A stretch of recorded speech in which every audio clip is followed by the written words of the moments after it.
Welcome to Section 420, Talkin Yankees. Well, everything's been smooth sailing for the Yankees so far in this 2022 season. I meant the starting pitching has been phenomenal. The team has been great. It's been rolling. It's almost to a point where you have to pinch yourself. But when the Chicago White Sox came to town, finally gave the Yankees some adversity on and off the field, some drama with Josh Donaldson and Tim Anderson. So we'll get into all that, as well as a rash of injuries and a couple of possible COVID cases that racked this team. And, of course, a big showdown with their new AL East rivals, the Tampa Bay Rays. So when we last left off that our heroes took 3 out of 4 in Chicago, went into Camden Yards, did the same thing for the Baltimore Orioles, taking 3 out of 4. So very successful road trip for the New York Yankees, and then they would come home to host those very same Chicago White Sox. Now, the opening Friday game was rained out, and perhaps that should have been a little foreshadowing of the things to come. They did schedule them to have a doubleheader on the Sunday, so the first game was technically then Saturday. In a game, the Yankees won 7-5. Nothing about the game really stood out, but in the game, there was some fireworks. So there was 2 instances where Josh Donaldson and Tim Anderson were sort of jarring at each other, got into a point where the benches cleared eventually, and it was kind of mysterious, like what happened, what got said, what not. It wasn't really until the end of the game we found out what happened, and again, supposedly this might also happen when the Yankees visited Chicago, where there was another situation where you did see Anderson and Donaldson going back and forth a little bit. At least at that point in Chicago, the benches didn't clear, but definitely escalated when they were at Yankee Stadium. And it wasn't until after the game we found out that Donaldson made a remark referring to Tim Anderson as Jackie, and of course, meaning Jackie Robinson. And I guess, where that stemmed from was in 2019, giving an interview, Anderson compared himself as the Jackie Robinson of this era. Kind of a weird, bizarre comment, but nevertheless, I guess maybe from Anderson just being one of the best shortstops in the game at the time, whatever, just felt he was the Jackie Robinson. So Donaldson, I guess, mocking him in that way, I guess referred to him Jackie a few times just to get under his skin. Just, again, really relating to that article, but of course, has a bit of a racial undertone of it because, of course, Anderson's black, and of course, we know Jackie Robinson's black. And again, Donaldson is known as a little bit of a, not afraid to, run his mouth a little bit. Again, we saw him last season, when he was with the Twins, getting into a Cole a little bit and accusing Cole of using that Spidey tag grip and all that stuff. So again, Donaldson, not afraid to hold back. But this was a situation, obviously, probably went a little too bit far. And again, it got to the point where the benches had to get cleared. And ultimately, Major League Baseball did an investigation on it and at least gave Donaldson a 1-game suspension. Now he's going to appeal that, but again, they did come down on him. And Aaron Boone said, basically didn't really protect Donaldson. Said it was a wrong idea, and even his teammate Judge was a little disappointed in Donaldson, but said, "Hey, look, Donaldson addressed it with the team. We were ready to move on." So again, Donaldson eventually would also have to just release a statement later on, apologizing just for the whole incident, as well as the Robinson family.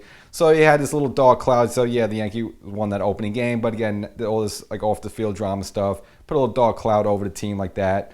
And it kind of maybe got in their heads a little bit because then on the doubleheader on Sunday, Yankees ended up dropping both games, only scoring 1 run the entire day. Now, the first game against 36-year-old Johnny Cueto, I guess, he turned back the clock, the hands of time, actually shut the Yankees down. And it wasn't until the 8th inning against the bullpen that finally Judge got the Yankees on the board. A big, home run down in the count 0-2. But hit a nice bomb to left field, which at that point tied the game 1-1, gave the Yankees a little life. And then at the top of the 9th, of course, even though the game was tied at that point, still 9th inning, bring out your closer Chapman, and unfortunately he serves up a home run, blows the lead. Well, kind of gives up the lead, not really a blow save. And again, at the end of the top of the 9th, Chicago walks away with a 3-1 lead, and they would end up winning the first game 3-1. Again, so Chapman kind of technically it's not a blown save, but again, in a way, he kind of blew the game because he, after you get a nice dramatic home run from Judge, to just give it right back like that, really, it's really a big downer for the team. So the Yankees did have an opportunity in the second game to maybe, at least, go 1-1 there, or at least come away with the series win. But the Yankee bats didn't show up at all. Go get shut out 5-0. So again, lose the first game 3-1, and then get shut out in the second game 5-0. And of course, again, all this news about Donaldson's out there, so it's just kind of a bit of a really dark cloud over the team at that point. But you figure, okay, Baltimore Orioles are coming to town. Again, that's a team that the Yankees just took 3 out of 4 of just a week before that. Figure, all right, we'll get right back in the win columns, and we have an ace, Garrett Cole, on the mound. Fortunately, Cole wasn't terrible, but just had a couple of just bad innings, mainly in the third inning there, where he got racked up for 3 runs.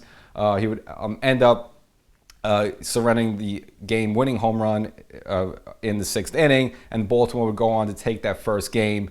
So now you have a situation where the Yankees had lost 3 games in a row for the first time the entire season, and some injuries started cropping in. So it seemed that Chapman had been complaining about his Achilles. Now he did have an MRI, came out clean, which is good news, but they still felt that he needed to go to the IL, so he's going to be shelved for a while. And again, Loizaga, who was kind of, before Clay Holmes came on the scene, was kind of the backup closer. He was complaining of a shoulder soreness. They found some inflammation there, so he too on the IL. So now you have the Yankees not only dealing with the Donaldson situation, getting some injuries, as well as a couple of Yankees had to depart from the team for a while. Higgy as well as Joey Gallo, again, supposedly with symptoms of COVID, so they had to be separated from the team for a while. So the Yankees getting hit with a lot of stuff at once, plus now have their first 3-game losing streak for the entire season. And now you see, like, all right, not necessarily say down and out, not terrible. Again, they're still having a great season, still in first place comfortably. But again, dealing with a little adversity for the first time this season. And you say, all right, how are they going to respond to this? Well, they responded, in an exciting fashion. The second game against Baltimore went into the 11th inning. Now with the ghost runner, Baltimore ended up taking a 6-5 lead in the 11th inning, and it's a game that included 2 home runs by Gleyber Torres, and we'll get into him a little season, having a really good bounce-back season for 2022, and he was one of the keys for the Yankees to have a good season. But it was really with that same Torres on second base, Andujar up. Now, again, as you know, with the ghost runner, you start off at second base with nobody out. Andujar hits a fly ball to right field, gets Torres over to third base, then comes up a kind of Falefa. Really good at bat for him. He was down in the count 1-2 against a hard throwing right-hander. Able to smoke a single up the middle. That scores Torres at the time, ties the game 6-6. And now you have IKF on first base. Next up, Marwin Gonzalez getting some playing time because DJ LeMahieu complaining of wrist soreness, staying on the bench again, not on the IL, but they gave him off a few days just to heal up that wrist and open up the door for Gonzalez. He gets a single, so they have first and second with Jose Trevino up. And Trevino, a little early in the frame before, as he was a catcher, took a foul ball off his left wrist, so you figure his wrist would be a little sore, but it's not being a great situation to hit, but he actually smokes a double right over the third base bag. That scores IKF, and you have a thrilling 7-6 win for the Yankees, snapping that 3-game lose streak. And again, just in an exciting fashion. Again, one of them, I would say, put up maybe the top 5 more exciting wins for the Yankees this season. The only little bad news from the game is now you can add Giancarlo Stanton, who was removed earlier as a runner for a pinch runner, complaining of calf soreness, and he too now joined the list of the long-growing list of Yankees on the IL. So again, the Yankees is kind of hit with a lot of stuff at once. So this takes us to the third game where the Yankees at least have the opportunity to at least take the series. And I guess just, mainly because of that doubleheader on Sunday kind of messed up the rotation a little bit, they end up calling up J.P. Sears, as you may recall, started the season with the Yankees, pitched a couple of games in relief in April, and then they sent him down to AAA to stretch him out a little bit. So they brought him up for this game. And, little drama in the first inning. Gleyber Torres did blow a double play ball, so that put runners on first and second.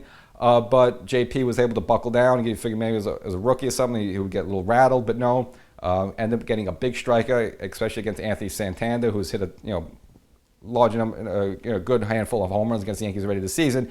Gets out of the jam with a couple of strikeouts. Same thing in the second inning. They put 2 runners on, but again, Sears gets out of the jam, and the Yankees do scratch course 2 runs later on in the game, and that would be your final score, 2-0. Clay Holmes, again, filling in for Chapman, who was on the IL, closing the game out. And again, just 2 good games in a row for different reasons. Again, you have the comeback and extra innings in that second game, and of course, just to get a rookie on the mound there, Sears gives the Yankees 5 solid innings for his first career win as a starter. And again, the Yankees kind of take 2 out of 3 and kind of bounce back a little bit from that situation. But again, at this point, you still have a lot of players on the IL. And then eventually, Donaldson calls in complaining of COVID-like symptoms in the morning. So he too was separated for a team for a while. And then eventually it turns out he has a shoulder issue, so that he goes to the IL as well. So growing list there. And now the Yankees are going down for the first time to face the Tampa Bay Rays. Funny enough, they played the Orioles a whole bunch of times, And at least now, towards the end of May, you're looking at the first time you're going to face the Tampa Bay Rays, who again is kind of the Yankees' new rival, because this, Boston's, at least this season, has been terrible, and Tampa's has kind of been, biting the Yankees' heels for a couple of seasons now. So big showdown coming out, but you now have all these players hurt, including Aaron Hicks, who wasn't hitting well at all. Turns out he also needed to go to the IL because of a hamstring injury. So the Yankees really short-handed. So, what do you do in this situation? So they go around. Normally, most teams would maybe go to their minors, so like that. But they decided to go with Matt Carpenter, the former St. Louis Cardinal, 3-time All-Star. Now, he actually, last time playing with the Cardinals in 2021, only batted 169, only had 3 home runs, and for all intents and purposes, you would think he would be finished. But the Texas Rangers organization gave him another shot. He was in their minor league system, batted .275 with 5 home runs, but opted out of his minor league deal. And once he was available, I guess Brian Cashman had his eye on him, supposedly, scooped him up, and put him in the starting rotation right away for this Tampa game. And you might ask, well, why go with this guy? Well, I mean, yes, he's 36 years old, has a little age there, but he does have some versatility. He can play third base, he can play second base, he can play first base, he can play a little outfield. He's also a left-handed bat, which is going to be necessary because if Hicks is going to be gone for a while, again, he's a switch hitter, so he's the lefty bat there. And of course, Ben Rovette, he's going to be gone at least for 6 to 8 weeks. I'm not sure if they would really consider him as a backup catcher, but again, that's a left-handed bat that was kind of in the fold a little bit. Well, he's totally going to be gone, so need a left-handed bat. So they're being a Carpenter. He could play multiple positions. And even when the news went down that Hicks was going to be on the IL, you just had some fans chirping, hey, this would be a good opportunity to bring back Brett Gardner. I just don't think that was ever going to happen, mainly because, first of all, Gardner's kind of limited. He's only going to be playing the outfield. At least Carpenter can play outfield and infield, so he definitely has more versatility than Brett Gardner.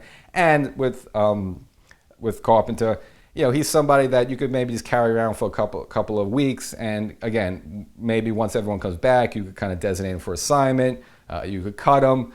You're not going to do that with Brett Gardner just because he was a Yankee for so long, and there's a certain respect and dignity there. So you don't bring Brett Gardner in just to dump him a couple of weeks later. So if you bring in Brett Gardner, that means you're committed to him for the rest of the season, and I just don't think the Yankees are going to want to go there just because once Hicks comes back, of course, you have Gallo out there. They put Andujar in the mix a little bit just to fill in a little bit. You just have so many faces in there. There would really be no room long-term for Brett Gardner. So I don't think there was ever a situation because they would consider bringing him back. So Carpenter makes more sense where if he comes here, he gives you something great.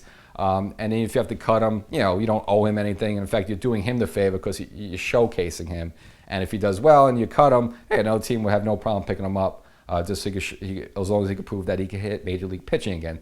So you kind of have this big ragtag Yankee team going down Tampa, big 4-game set, again, for the first time this season, facing Tampa Bay Rays, who haven't gotten off to a great start of the season, but have turned around a little bit, have got some pieces back. And again, they're kind of one of the dragons that the Yankees need to slay.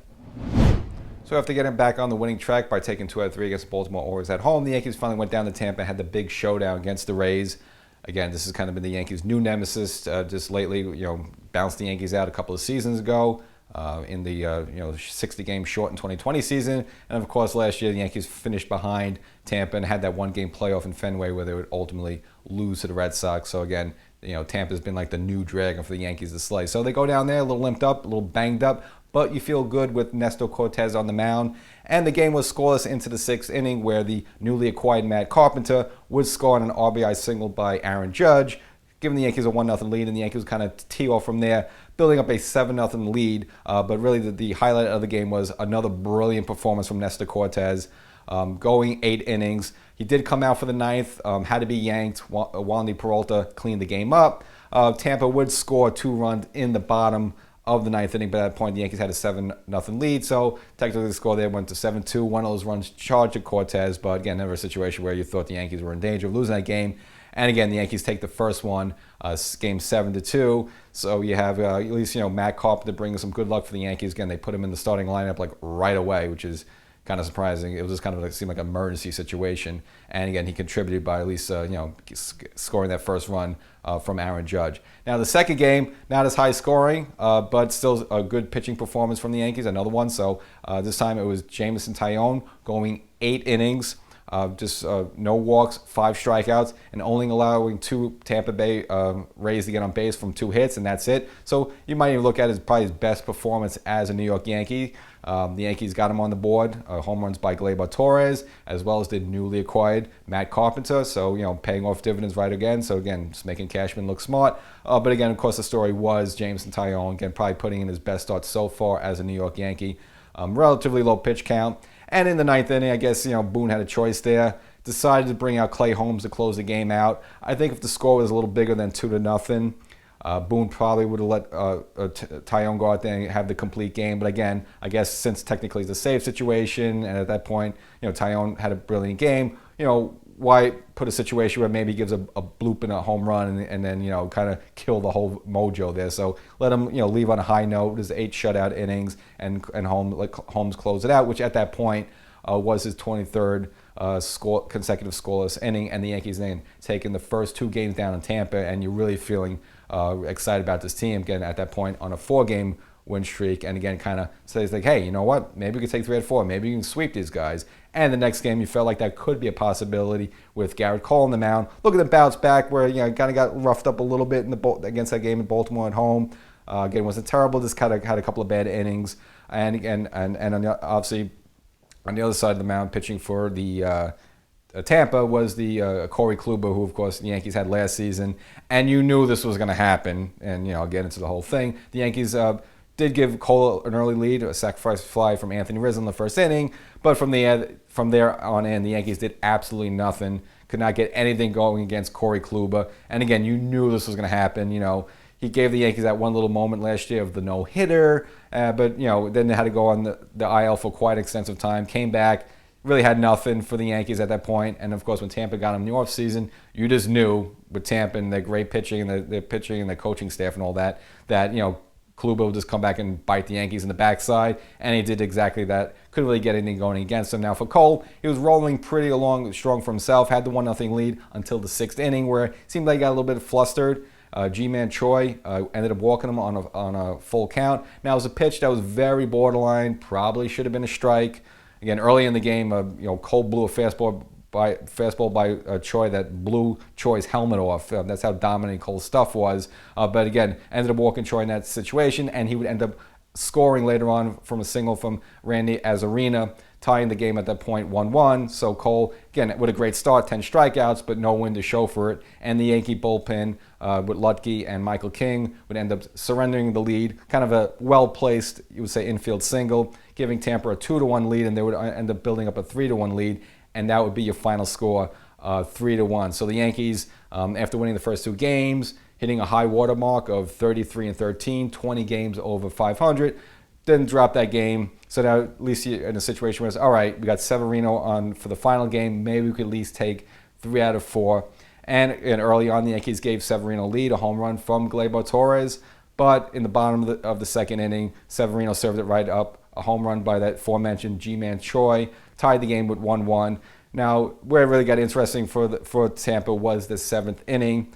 Severino's still in there. Had a couple of runners on. Did get a big strikeout in the situation, and Boone decided to pull him for Rob Marinaccio, the pride of the Jersey Shore, who overall for the Yankees has been quite good, but committed a cardinal sin, walking the first batter he faced, which loaded the bases, and then committing the second cardinal sin, walking in the winning run given at that point. So giving a Tampa a 3-1 lead at the point. He would end up hitting a batter as well, so a sloppy performance from him. He would need to be yanked. Now, Judge gave the Yankees a ray of hope, hitting a home run in the 8th inning to cut the lead 4-2. But that would be your final score. The Yankees would not be able to muss up any rally and would have to settle for a 2-2 split. Now, normally you say, that's a bummer. You won the first 2 games. You had Tampa kind of on the ropes a little bit. So you may think you're disappointed not winning those last 2 games. But overall, from the whole vibe of the thing, I don't think it was a terrible thing to split with Tampa in that situation. Again, you come in here with like half your team banged up on the bench. I mean, DJ did finally come back in Game 3 with that one. But overall, the Yankees, with Stanton down, with DJ out a little bit, with Hicks banged up, with Chapman on the IL, Loizaga on the IL, Donaldson on the IL. You kind of have a ragtag team down there where you have to pick up Matt Carpenter off the scrap heap to come down there, and he contributes, at least in the first 2 games. So I think there is some moral victory to take away from that. So again, you have your good wins, your bad wins, your ugly losses, your good losses. I would say, losing those last two games weren't terrible. Again, you get a little greedy when you win the first two, but just to go down there, kind of compete with them with a lot of your key pieces out. I think the Yankees can at least hold their head up high. And again, it was all about pitching. And again, to beat Tampa Bay, you got to outpitch them. And if you saw like the last three games, the Yankees offense didn't muster much. They outpitched Tampa in the first two games, but just couldn't really edge out Tampa in those final two games. So the Yankees still have a little work to do there in terms of be able to pitch better against Tampa Bay. But again, those games are very close, and because there was good pitching, relatively short as well. Again, because especially if you look at that game with Tyone, I mean, he was just blowing through them, and of course, game three, Cole and Kluber kind of just mowing each other's lineups down pretty easily. So again, the Yankees kind of right neck and neck there with pitching, and we'll see next time around. Maybe next time the Yankees are home, they could finally maybe the home field advantage work in their favor. So the Yankees split the Tampa series. Again, I would take that as okay. The Yankees at that point leaving that game 48 games into the season with a 33-15 record, 18 games over 500. Again, the start of the season, if you even dreamed that, you would take it in an instant. And it's the fact overall, the Yankees starting pitching has been fabulous. Had some key pieces down. It's okay, and and this is kind of annoying. He couldn't beat up Corey Kluber, just whatever. But he sticks it to you a little bit. But overall, I'll say a good trip for the New York Yankees. As I mentioned early in the episode, Gleyber Torres having a pretty good bounce back season, and I kind of want to dig into that a little deeper. And hit a couple home runs during this Tampa series. In the second game with Matt Carpenter to give the Yankees, help give the Yankees a 2-0 win there. And even though it was in a losing effort, losing 4-2, hitting a home run in that finale. And overall, I mentioned before the season even started that there was, three Yankees that really need to have a bounce back season for this team to really have any success this year. One of them being DJ LeMahieu, who definitely, I'm going to say he's 100% back to the DJ we had for the first two seasons, but a much better version of DJ LeMahieu, who was kind of hurt last year with the hernia issue and all that from 2021. Second one being Aaron Hicks. Now, Hicks has been a disappointment, as you know, didn't even play at all last year. Again, played for a cup of coffee and needed to go down with that wrist surgery. And again, has been quite miserable. Fans starting to get on him a little bit. So we don't know if he's hurt, what the situation is. So I'll say, obviously, that's when you would put the X on. But the final one, Gleyber Torres, so far having a good 2022 season. Kind of needed that. Not really great with the average, only 243, but 9 home runs, 23 RBIs. And it's like part of it, even though the season's, somewhat, I guess the first fourth of the season, but it's been, a part of a lot of late inning heroics, some of the exciting wins the Yankees have so far this season. Somewhere along the way, Gleyber Torres is part of those rallies. So it's good to see him having a bounce back season. So again, of the three players I mentioned, at least 2 out of 3 of them having a good season for the Yankees. Somewhat needed, especially for Gleyber Torres, who just kind of been a bit of an enigma the past couple of seasons, not sure with him. So I'm not saying he's been stellar with the glove. I mean, much better than when he was a shortstop, but, so it's moving back to second base, a little bit better for the Yankees. But again, at the plate, just much better. It looked like the Gleyber Torres that, that was an all-star a couple of seasons ago for the Yankees, so kind of resembling that Gleyber. And with DJ doing well. So really, the only one missing there is Hicks. He needs to find his groove again. Not sure what the situation is with him. Again, the surgical repaired wrist. He did well in winter ball. At least the start of the season was good, but then since then, really has dropped at the batting average. And again, with runners in scoring position, quite putrid.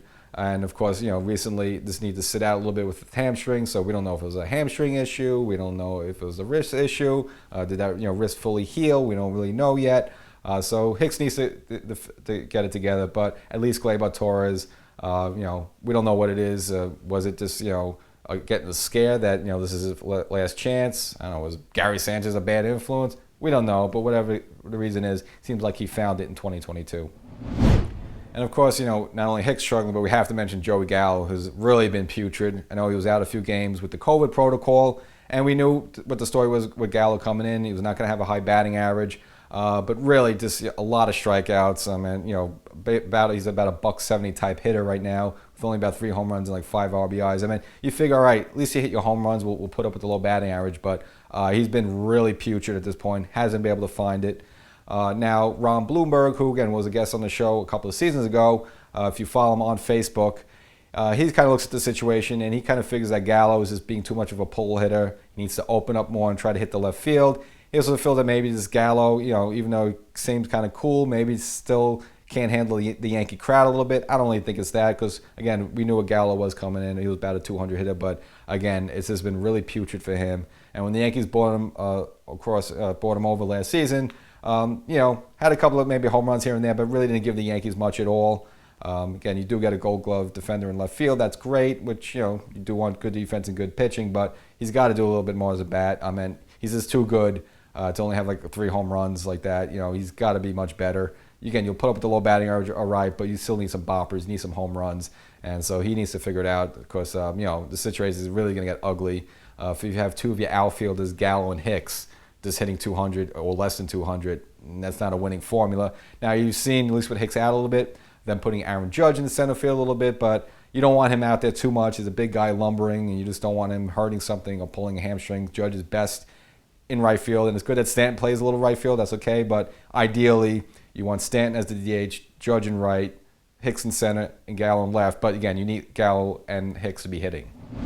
But we'll end it on the bright side, which is the aforementioned Aaron Judge, who kind of gambled on himself a little bit. Again, turned down a big offer from the Yankees, $213 million. Not a situation where you'd think he would take it, but a bit of a gamble there where if he didn't have a good season this season or maybe got hurt somehow, maybe he would have gotten a bigger offer than that and he would kind of kick himself in the pants. But Judge delivering, so he betted on himself and he's coming through. And at least 48 games in, you're looking at a 309 batting average, 18 home runs, 37 RBIs, and we're still like 2 months away from the All-Star break. So, I mean, if he just stays on this torrid pace, I mean, you're looking at about 40 home runs and over 120 RBIs. I mean, anytime that you want to be a free agent, that's the type of season you want to be having. So again, this is a situation now where the Yankees may have to pony up a lot more if they want to keep him. So good news, bad news for Yankee fans. Yes, you want to see Aaron Judge have a great season, but in having a great season, possibly you might lose this guy because, again, if he has a tremendous season, maybe someone like the Dodgers or the Rangers or Seattle comes out of left field, kind of outbids the Yankees. Same with the Seattle outbidded the Yankees for Cano, quite a few years back. So Judge, either way he wins. He's, as long as he doesn't get hurt and he kind of stays on this pace and stays healthy, he's going to get a big payday from somebody. I'm sure deep down he would like to stay with the Yankees, but again, if someone blows away the Yankees offer, you can't really fault them for wanting to go there. So we'll monitor it. And Judge, not only good at the bat, but in the field, you see, again, as I mentioned before, Boone not afraid to put Judge out in center field. Big guy's able to shag down some fly balls. See him stealing the occasional base, so providing some excellent defense. Just good, good all-around baseball play. So it's just a matter of Judge staying healthy, and if he does, again, going to take it to the bank. Well, thanks for watching. But if you want to hear more content throughout the week, then go wherever you get your favorite podcasts and search Section 420 Talkin Yankees, the podcast. Subscribe, get notified when new content goes up. It's exclusive content for podcast subscribers, so why not be one of them?